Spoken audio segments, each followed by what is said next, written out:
What's going on? Welcome to this channel. In this video, we're going to talk about intermittent fasting and just fasting in general. Okay, so if you're looking to be healthier, fitter, stronger, have more energy, then subscribe to this channel and stay tuned to this video to the end.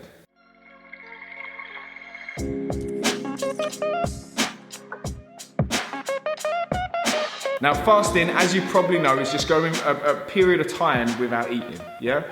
So basically everyone does fasting. Everyone does a form of intermittent fasting because you go to sleep, yeah? So if you sleep for 8 hours, you're fasting for 8 hours, and then the rest of the day, the 16 hours, that's when you're eating, okay? The problem is with eating so frequently, it used to be thought that eating frequently was the way to go, yeah? Because every time you consume food, 30%, around 30% of the calories you consume are burnt to digest the food that you're consuming, because digesting food takes a lot of effort from your digestive system. All the blood flow has to go there, it has to churn it, has to, get everything broken down and assimilate it and absorb it. So it can be very taxing on your body consuming food. So that raises your metabolism. Does that make sense? So your body's using, it's the thermic effect of food. Yeah, everything's kind of like, it's like an engine. You're starting the engine a little bit, and everything's like churning the food. So you're raising your metabolism a bit every time you eat. So the logic, the theory was that the more frequently you ate, the more you'd be spiking your kind of metabolism. Yeah. So overall, you'd burn more calories. But what they found is that that's not necessarily the case. It doesn't matter whether you eat 2,000 calories, 10 times a day, so 200 calorie meals, or you eat 2,000 calories in 2 meals, 1,000, you're still going to have the same thermic effect over the 24-hour period. Okay, so that's kind of been debunked. Eating frequently, it's not going to be best for your overall health. And now there's more and more research and more people that are subjectively trying it themselves, and you just feel the difference in your body when you're doing this. You feel that you've got more energy, you feel you've got more mental clarity, and just overall better health when you adopt some form of fasting into your daily or weekly routine. And there's a couple of reasons for that. So fasting can help to spike your human growth hormone, which helps to increase muscle mass and stuff like that. And there's tons of other benefits for spiking your human growth hormone. And then you've got things like your insulin. Your insulin's not getting constantly spiked throughout the day, so you've got better blood sugar levels, your better mental clarity, your pancreas gets a rest, your digestive system gets a rest. Yeah, so you're not constantly using it, so it's allowed to, it has some time to regenerate and replenish. Also something called autophagy happens, which only ever happens when you're fasting. And it's like spring cleaning for your cells. Okay, so you can look up these individual things if you've not heard the terminology before and look into them a little bit more in depth. But basically, you just feel a lot better, and it's so much better for your health when you adopt some form of intermittent fasting. So I'm going to tell you how to implement it for a beginner, give you a few tips, and then also going to go through people that should maybe be cautious around fasting and should potentially maybe even avoid it. So if you're just starting out, you've never tried any fasting before, you've probably heard of it by now, because it's been very popular over the recent years. So if you're looking to start out, the best place to start is just like with anything else. You don't try to push it too much. Okay, so if you're used to getting up first thing in the morning, eating snacks all day, and then in the evening eating just before bed and then going to bed, then what I would suggest you do is just work out what you're doing now. Yeah, so say if you are roughly doing about 8-9 hours with no food in the 24-hour period, just try to push it an hour each day until you get to around the 16-hour mark where you're fasting in a day. Okay, so for instance, if you calculate that you have your last meal around 10 p.m.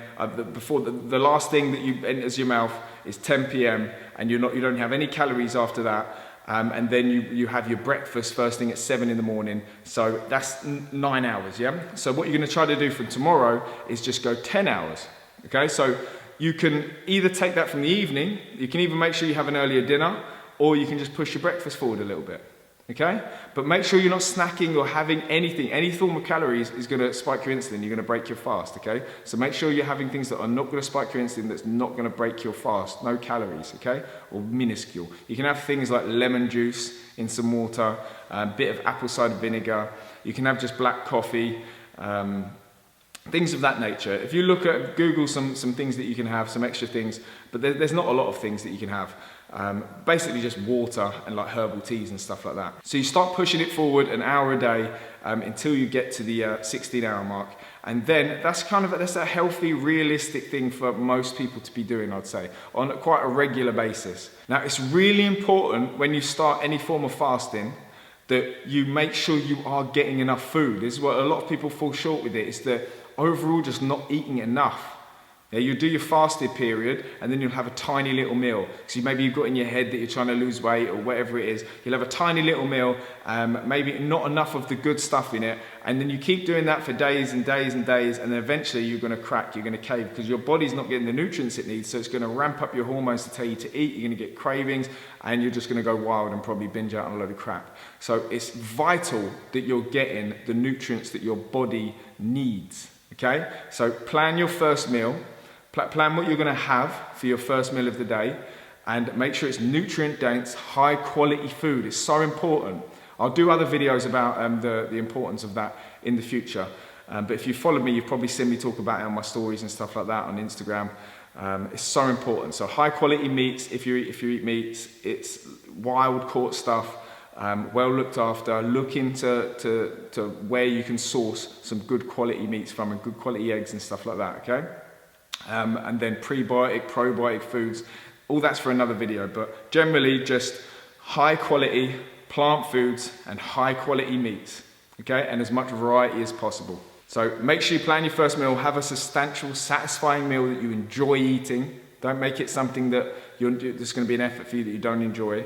Substantial, satisfying meal that you enjoy, okay?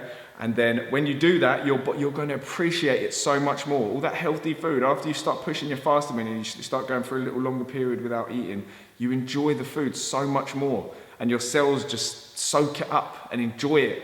Like it's so much better after a little period of fasting. Now you can build up over time to be able to do like a 24-hour fast and 48-hour fast and even up to a week. I've not done a week yet. The most I've done a fast for is about 48 hours. I once did a dry fast for 48 hours, which is where you have nothing.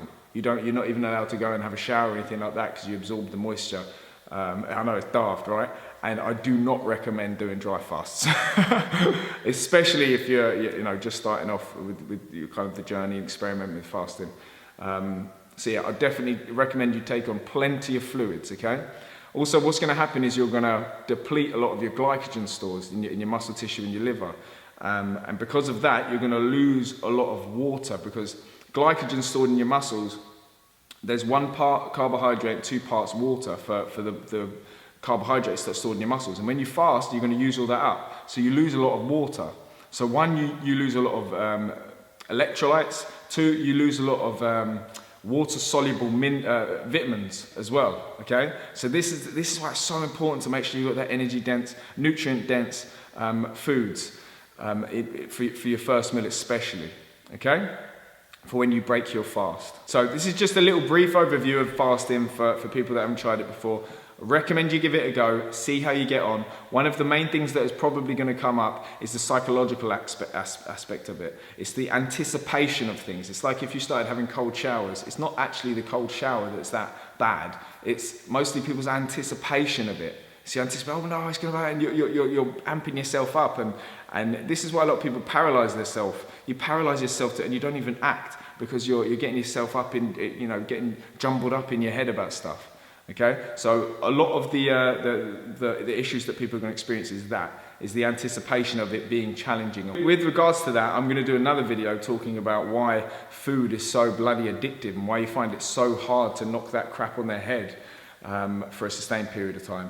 And I'll do that video and I'll link it at the end of this video once it's done. What's going to happen when you do start to implement some fasting, you might have these periods of time where the cravings are going to come up. Yeah, you're going to envision, you're going to imagine eating certain foods, especially if you can smell them and you're around it. That's when it tends to be up tenfold.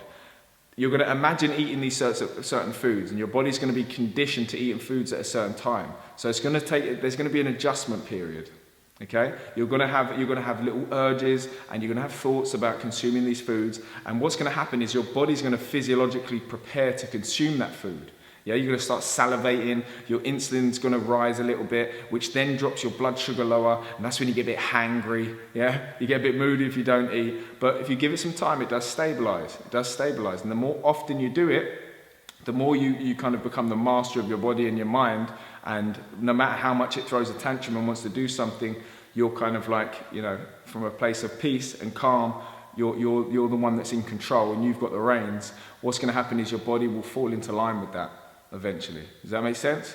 So the more often that before you know it, that thought, that craving, that thought of consuming that certain food will arise and subside almost instantaneously. Because your body will know, there's no point, it's not gonna give in, you know? We've got to adapt to this new way of being now. So if you can get past that adjustment period, which usually is just 2 or 3 days before, when the really strong kind of cravings start to subside, if you can get through that, then it's onwards and upwards from there. Now, if you do have any sort of eating disorder or anything like that, then I would, and just the idea of doing this feels really highly stressful, then I would recommend maybe giving it a miss. Okay, maybe just leave that out for now until you work more on the kind of your psychology around food and understanding that a lot more. The next video that I'm going to link at the end of this video is going to be very beneficial for that sort of stuff, understanding why you're so addicted to certain foods, why they're so addictive and very hard to quit. Also, if you have a difficult to control form of diabetes, then it may be a good idea for you to speak to your medical professional before trying this. If you've got kidney problems, adrenal problems, heart problems, all that sort of stuff, you should speak to a doctor before experimenting with fasting. Also, I wouldn't recommend it for children, adolescents, in most cases anyway, and for people that are over 70. You should just, proceed with caution, okay? Proceed with caution with that sort of stuff, and always speak to a medical professional if you're concerned. Also, avoid it if you're pregnant, or if you generally are like brittle. Say if you've been in hospital for a period of time and you're kind of like a bit run down, you're feeling a bit brittle. If you have a really like low body mass at the minute, like low body fat and low muscle tissue, and you feel a bit frail, that's probably not the best time to do it. That's probably a good time to start eating a bit more frequently and build up some strength a little bit. So as I stressed before, you need to make sure that you're having enough food. It will reduce your overall calories a bit, but you still need to make sure that you are consuming enough food, because that's where a lot of people go wrong with it. They just keep fasting, maybe keep yourself busy, keep yourself drinking coffee and stuff, and before they know it, they've hardly eaten anything. And you do that for a period of days, then it can become extremely challenging. Then you just get ravenous, and then you just want to binge out on a load of junk. So make sure you don't do that. Don't do that for sure. So thank you for watching this video. I'd really appreciate if you click like on the video, subscribe to the channel, share this video with a friend maybe as well, and click on the next video and watch that to understand a little bit more about why you might be addicted to certain foods and why it's so hard to quit them. Thanks for watching.